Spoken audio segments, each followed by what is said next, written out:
అంటే ఈరోజు $1,000,000 ప్రశ్న అది. ఓకే, సుమిత్ర ఆనంద్ గారు ప్లీజ్ కంక్లూడ్. ఎస్, ఇందాక వెంకటస్వామి అన్న గారు టీడీపీ నుంచి వచ్చిండ్రు, ఏం నేర్చుకున్నారు, కేసీఆర్ గారు సభకు రావాలి అంటారు. తెలంగాణ ప్రజల్ని ఎవరిని అడిగినా ఈ సభకు కేసీఆర్ గారు రావాల్సిన అవసరం లేదంటారు. ఒకటి. రెండోది, ఎన్టీ రామారావు గారు స్వయంగా గతంలో చెప్పిండ్రు, ఈ దుష్ట కాంగి అంతం వరకు నేను సభలో అడుగుపెట్టబోను అన్నారు. అలాగే చంద్రబాబు నాయుడు కూడా తన భార్యను అవమానించిందని సభలో అడుగుపెట్టనని ప్రతిజ్ఞ చేసిండ్రు. సభకు రాకపోవడం అనేటువంటి అంశము, సభకు రాకపోవడం నాకులో ఆపకండి, ఇందాక మధ్యలో మీరు మాట్లాడలేదు. సభకు రాకపోవడం అనేటువంటి అంశము కేసీఆర్ గారు ఒక్కరే మొదలు పెట్టింది కాదు. ఈ సభ నడుస్తున్న తీరు, ఈ సభ ఇందాక ఇద్దరం టీచర్లము మరి అక్కడున్న టీచర్ రేవంత్ రెడ్డి గారు ఈ సభ నడుపుతున్నటువంటి తీరును, వ్యవహారాన్ని చూస్తా ఉన్నాం. ఇక్కడ ఆ సైగలను ఎవరైతే పాడి కౌశిక్ రెడ్డి గారు సైగలు అన్నారో ఆ సైగలను నేను కాదు ఎవరు చూడలేదు. అటువంటి దాన్ని ఈ స్థాయిలో ఆక్షేపిస్తున్నటువంటి వాళ్ళు మరి స్వయంగా కత్తుల కోలాటం ఆడడాన్ని, ఉరికిచ్చి కొడతానా కొడకల్లారా అని చెప్పేసి దానం బెదిరింపులను, గుడ్డలు ఉప్పదీసి ఉరికిచ్చి కొడతా అని సీఎం గారు మాట్లాడిన మాటలను ఎథిక్స్ కమిటీలోకి చర్చ రావాలి కదా, వాళ్ళ సభ్యత్వం ముందు రద్దు కావాలి కదా. ఇది తెలంగాణ ప్రజలు గమనిస్తా ఉన్నారు. సభ నడుపుతున్న తీరేంటి, సభలో జరుగుతున్న చర్చ ఏంటి. ఆమె అనసూయ గారు మంత్రి గారు తాను మాట్లాడతారు, మీ హయాంలో ఇట్లా చేస్తే మేము అట్లా అంటే ప్రశ్నించకూడదా? మరి అప్పుడెందుకు మీరు ప్రశ్నించలేరు? ఏదైనా జరిగిందని అనుకుంటే మీరు ఎత్తి చూపాల్సింది కదా. ఇట్లా మాట్లాడతారు. ఈ గతం దవ్వడమే 9.5 ఏళ్ళ మీరేం చేసిండ్రు అని మాట్లాడతారు. 9.5 ఏళ్ళ మేమేం చేసినామో ప్రజలకు తెలుసు. ఇప్పుడు మీ చేతిలో అధికారం ఉంది, మీరేం చేయగలరో చెయ్యండి. మీరు ప్రజలకు ఇచ్చినటువంటి మాట నిలబెట్టుకోండి. ఇది కదా అసెంబ్లీలో చర్చ జరగాలి. గతాన్ని తవ్వుతూ కూర్చోవడం కాదు కదా.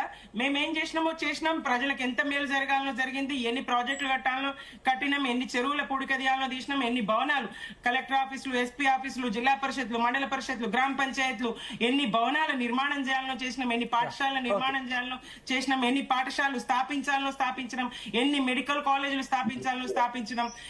బీఆర్ఎస్ మరి సంక్షేమం అభివృద్ధి రెండు కళ్ళలాగా ప్రగతి పతాన జోడెద్దుల బండిలాగా కేసీఆర్ గారు నడిపింది. రాష్ట్ర వ్యాప్తంగా ప్రజలందరికీ తెలుసు. ఇప్పుడు గమనించుకుంటున్నారు. 3,40,000 పైచీలకు అప్పు చేసిన అని రేవంత్ రెడ్డి గారు రూపాయి అప్పు పుడతలేదంటాడు. పాపం వాళ్లకు 35-40 సంవత్సరాలు సేవలు చేసి రెక్కలుడిగి, పోని ఉద్యోగమే చేసి సేవ కాదు, ఉద్యోగం చేసి రెక్కలుడిగి మంచాన పడినటువంటి స్టేజ్ లో ఉన్న వాళ్ళు, కాలు కొట్టేబడి ఒకడు, కిడ్నీలు పోగొట్టుకొని ఒకడు, రకరకాల సమస్యలతోని ఆ రిటైర్డ్ ఎంప్లాయీస్ ఉంటే వాళ్లకు ఇస్తామన్న అది దశల వారికి ఇస్తాడట 700 కోట్ల చొప్పున. అది కూడా రిలీజ్ చేయకుండా వాళ్ళు ఉసురు పోసుకుంటున్నారు. ఇదెక్కడి ధర్మం? రూపాయి పుట్టట్లేదని వాళ్ళకంటారు. 3,40,000 కోట్ల చిలుకు అప్పు తీసుకొచ్చిన అని చెప్పేసి అసెంబ్లీలో చెప్తారు. మరి రాష్ట్ర ఆదాయం ఏమైంది? ఇదేమైంది? ప్రజలకు చేయాల్సింది చేయకుండా తప్పించుకోవడానికి భాషను, ఇట్లాంటి బెదిరింపుల భాషను ఎంచుకొని మరి ప్రతిపక్షం మీద గొంతెత్తుతూ, ప్రతిపక్షం మీద నిందలు మోపుతూ, ప్రతిపక్షం కాదు ఇప్పుడు అధికారంలో ఉంది పాలక పక్షం, మీరు ఏం చేస్తారో చేయండి, అభివృద్ధి చేయండి, ప్రజల్ని మెప్పించండి. Please conclude. నేనేమంటున్నానంటే సభ సజావుగా జరగడం విషయంలో ఎవరికి అభ్యంతరం ఉండకూడదు, జరగాలని తన ప్రజలంతా కోరుకుంటున్నారు, ప్రజాస్వామ్యం వాదనుకుంటున్నాడు. కాంగ్రెస్ పార్టీలో నేను కూడా సుమిత్ర గారు మేమేం చేయటం లేదు, ఇప్పుడు మీరు 2 సంవత్సరాల మేమేం చేయలేదు, నేను తెలంగాణ వచ్చినాక 9 సంవత్సరాలు మీరు ఏం చేసిండ్రు అనేటువంటిది నేనేం చెప్పను. ఏం చేసిందో ప్రజలే చూస్తున్నారని మీరు చెప్పిండ్రు, మీరు ఒక లిస్టు చదివిండ్రు, బాగానే ఉంది. కానీ తెలంగాణ అసెంబ్లీలో మీరు వివరించిన తీరు, లేకపోతే తెలంగాణ అసెంబ్లీలో ప్రతిపక్షమే లేకుండా చేసినటువంటి ఒక అరాచకమైనటువంటి అప్రజాస్వామికమైనటువంటి పాలన కేసీఆర్ గారి నేతృత్వంలో జరిగింది. అందుకే ప్రజలు మిమ్మల్ని ప్రతిపక్షంలో కూర్చోబెట్టిన అనేటువంటిది ఇప్పటికైనా మీరు రియలైజ్ కాండి. మీరేదో గొప్పలు చేస్తే ప్రజలు పక్కన కూర్చొని పెట్టేటోళ్ళు కాదు. మేమేం చేయకపోతే మమ్మల్ని కూడా మీలాగానే కూర్చోబెడతారు, దాంట్లో డౌట్ ఏం లేదు. ప్రజాస్వామ్యం చాలా గొప్పది, ప్రజలు ఓటర్స్ చాలా గొప్ప వాళ్ళు.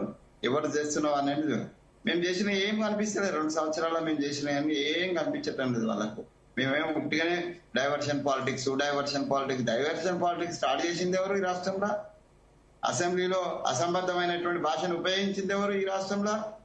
బయట ముఖ్యమంత్రిగా ఉండి సన్నాసులు దద్దమ్మలు జానారెడ్డి గారి లాంటి ఉత్తమ్ రెడ్డి గారిని పట్టుకొని నల్గొండలో పోయి జంపాలన్నటువంటి ఈ వ్యక్తి ఎవరు? ఇవన్నీ మర్చిపోయినారా? నేను మనం గుర్తు చేసి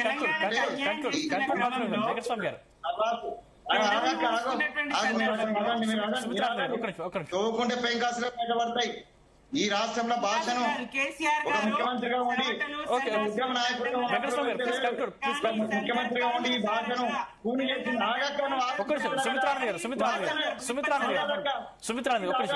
నేను నీకు గౌరవించి ఆగినా ఇప్పుడు మీరు కూడా నాకు గౌరవించి ఆగండి దయచేసి. నేను మాట్లాడండి.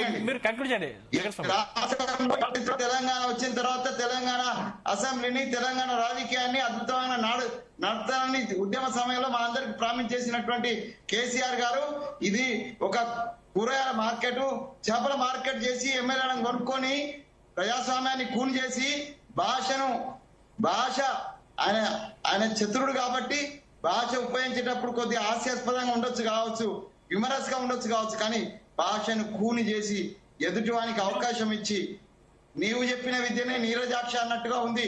నువ్వు నేర్పిన విద్యనే నీరజాక్ష. భాషతోటే ఈ రాష్ట్రంలో రాజకీయ నాయకులు అంతా నేర్చుకున్నారు. మంచి నేర్చుకోవాలి కానీ మంచి నేర్చుకోలే. కేసీఆర్ నుంచి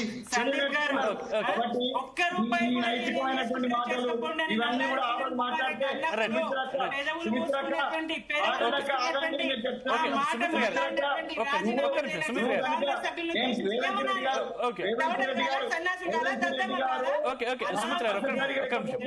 భాష సరిగా లేదు, మా ముఖ్యమంత్రి గారు సరి చేసుకోవాలని చెప్పినా నాకు ఆ ధైర్యం ఉంది. మాట్లాడినా వెంకటస్వామి గారు సమయం లేదు. వెంకటస్వామి గారు నేను సౌమ్యంగా మాట్లాడుతున్నాను. సుమిత్రానంద్ గారు ఒక్క నిమిషం సుమిత్రానంద్ గారు ఒక్క నిమిషం ఆగండి. మీరు కేవలం విమర్శనే సుమిత్రానంద్ గారు కాంగ్రెస్ పార్టీ కాంగ్రెస్ సుమిత్రానంద్ గారు ఒక్క నిమిషం అర్థంగా అడవద్దక్క. ఇప్పుడు మీ సంస్కారంగా తెలుస్తుంది. ఓకే సమయం లేదు ఏం మాట్లాడతారక్క? సేవ ఈ దేశానికి కాంగ్రెస్ చేసినటువంటి అభివృద్ధి ఈ దేశంలో ఎవరు క్వశ్చన్ చేయలేరు. అది జయరామన్నకి చేయలేడు, మీరు చేయలేరు. దళిత గిరిజనులకు చేసినటువంటి సేవ ఈ కాంగ్రెస్ కాబట్టి దళితులు ఇలా జయరామన్న ఇక్కడ కూర్చొని మాట్లాడుతున్నాడంటే బికాస్ ఆఫ్ కాంగ్రెస్. ఇక్కడ నేను కూర్చొని బీసీ బిడ్డలు మాట్లాడుతున్నా అంటే because of Congress. we studied under the leadership of the Congress party సేవ చేసిన దాన్ని ఇక్కడ దాకా తీసుకొచ్చి ఇలా గొంతులు ఎత్తున్నాయనంటే సోనియా గాంధీ నేతృత్వంలో జరిగినటువంటి అనేక సంస్కరణలలో ఇలా మాట్లాడడానికి అవకాశం వచ్చింది ప్రజలకు. ఇవన్నీ మేము చేసినాం. ఈ తెలంగాణ రాష్ట్రంలో కేసీఆర్ పోతూ మేము వచ్చినప్పుడు ఫస్ట్ మేము ఇచ్చింది మాట్లాడేటువంటి అవకాశము, మాట్లాడేటువంటి వేదిక. అరే ఇది ఇందిరా పార్క్ లో ధర్నాలనే బ్యాన్ చేసినట్టు ఇంకా ఇప్పుడేం మాట్లాడతారు? కోదండరాం ఇల్లును బద్దలు బల కొట్టిన వాళ్ళు ఏం చేస్తారు? ఖమ్మంలో వేడిలు వేసినటువంటి మీరేం మాట్లాడతారు? నేను సమర్థించడం లేదు అసెంబ్లీ వ్యవహార శైలిని, కానీ మీరు అదే పనిగా అవకాశంగా తీసుకొని కాంగ్రెస్ పార్టీ ఏం చేయలేదు, కాంగ్రెస్ పార్టీ ఇప్పుడు అంతా డైవర్షన్ పాలిటిక్స్ చేస్తున్నారంటే డైవర్షన్ నాటకాలు మీ